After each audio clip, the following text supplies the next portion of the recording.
हैं खबरें न्यूज 24। आइए देखते हैं इस वक्त की बड़ी खबर जो प्रयागराज से है।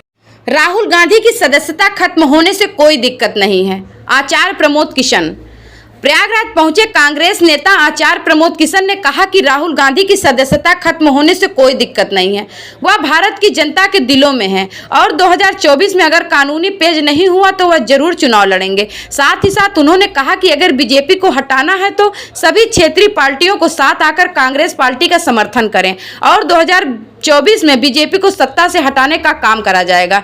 मीडिया के सवालों पर उन्होंने कहा कि हम तो चाहते हैं कि 2024 में प्रधानमंत्री प्रियंका गांधी बने। उन्होंने यह भी कहा कि कन्याकुमारी से लेकर कश्मीर तक और अटक से लेकर कटक तक पूरे देश की जनता बीजेपी को देख चुकी है। 2024 में लोकसभा में चुनाव में बीजेपी को सत्ता से बाहर करने का काम करेगी। प्रमोद किशन ने कहा कि मैं अमित शाह को चुनौती देता हूं कि उत्तर प्रदेश में किसी जगह से चुनाव लड़ेंगे, मैं उस जगह से चुनाव लड़ूंगा।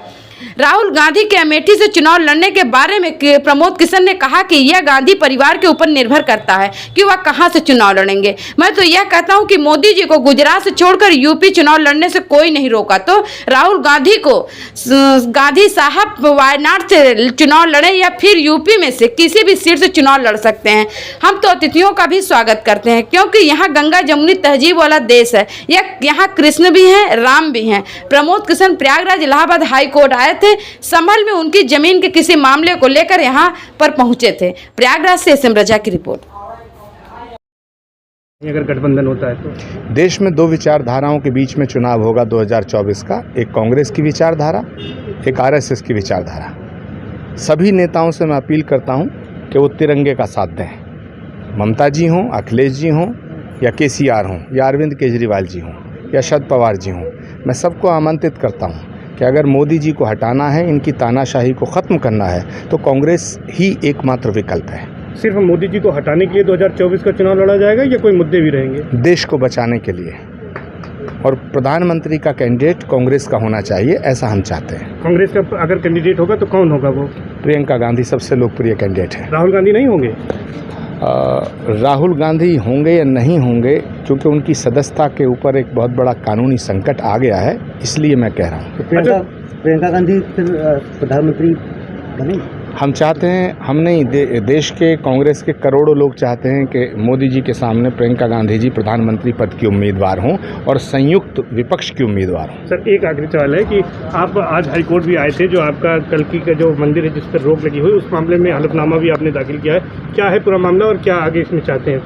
माननीय उच्च न्यायालय के विचाराधीन है ये विषय, इस पर मैं कोई टिप्पणी नहीं करना चाहता हूँ। हाँ, हमारी फरियाद है, हमारी प्रार्थना है कि श्री कल्की भगवान का मंदिर जल्दी बनना चाहिए, उस पर लगी हुई रोक हटनी चाहिए। एफिडेविट भी दिया है आपने कोर्ट में? जी, हम अपने धार्मिक भावनाओं के आधार पर करोड़ों भक्तों की श्रद्धा और भावनाओं को देखते हुए, आस्था को देखते हुए, भगवान का 10वां अवतार श्री कल्की नारायण के रूप में संभल में होगा, उसी भूमि पर कल्की धाम के निर्माण का संकल्प हमने लिया है। हम चाहते हैं कि श्री कल्की धाम के मंदिर पे लगी हुई रोक हटे। माननीय उच्च न्यायालय से हमारी ये गुहार भी है और माननीय उच्च न्यायालय पे हमारा भरोसा भी है। राहुल गांधी जी की सदस्यता चली गई है और कहां से 2024 में राहुल गांधी जी को चुनाव लड़ाएंगे, क्योंकि अमेठी से तो पहले ही बाहर हो चुके हैं। लोकसभा की सदस्यता ख़त्म होने का मतलब ये नहीं है कि राहुल गांधी ख़त्म हो गए हैं और कांग्रेस ख़त्म हो गई है।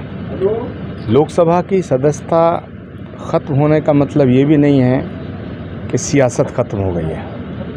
राहुल गांधी जी लोकसभा की सीट को गंवाए हैं, लेकिन देश की जनता के दिलों में जगह बनाए हैं और मैं समझता हूँ जिसे देश की जनता चाहती है वो ही सत्ता के सिंहासन तक पहुँचता है। अमित शाह जी ने चुनौती दी है कि कहीं से भी दो हाथ कर लें। मैं अमित शाह जी को चुनौती देता हूं, वो उत्तर प्रदेश से जहां से लड़ना चाहें लड़ें, मैं उनके खिलाफ लड़ूंगा। राहुल गांधी और प्रियंका गांधी तो बात की चीज़ है। तो राहुल गांधी क्या अमेठी आएंगे, लड़ेंगे इस बार? ये फैसला राहुल गांधी और गांधी परिवार करेगा। आप लोग चाहते हैं उनको कि यूपी आए दोबारा? वायनाड चले गए थे। वायनाड भी हिंदुस्तान में है। अगर सीट अदलना बदलने से इसको आप गंभीरता से देखें और इसको बुरा माने तो फिर मोदी जी को तो गुजरात से बाहर चुनाव नहीं लड़ना चाहिए था। ये उत्तर प्रदेश की धरती है, भगवान राम और कृष्ण की धरती है, गंगा जमुनी तहजीब की धरती है। हम तो अतिथियों का भी स्वागत करते हैं, तो घर वालों को क्यों नहीं चाहेंगे कि वो यहाँ से लड़ें। अच्छा सर, ये जानना चाह रहे हैं 2024 में विपक्ष की एकता की बात कही जा रही है, लेकिन कोई भी विपक्षी दल अगर बात करें जो बड़े विपक्षी दल यूपी में है, वो कांग्रेस को अपने साथ लेने को तैयार नहीं। इसके पीछे क्या वजह है? राष्ट्रीय राजनीतिक परिदृश्य पर अगर दृष्टि डालें तो एक अकेली कांग्रेस पार्टी है जो कश्मीर से कन्याकुमारी तक, अटक से कटक तक भाजपा से लड़ रही है। ये फैसला रीजनल पार्टियों को करना है, ये फैसला कांग्रेस को नहीं करना है। हमने तो फैसला कर लिया कि हम 2024 में बीजेपी को सत्ता से बाहर करेंगे। अब रीजनल पार्टियों को ये फैसला करना है कि वो बीजेपी का साथ देना चाहते हैं या कांग्रेस का साथ देना चाहते हैं। बंगाल से लेकर यूपी तक ममता बनर्जी हो, नीतीश कुमार हो या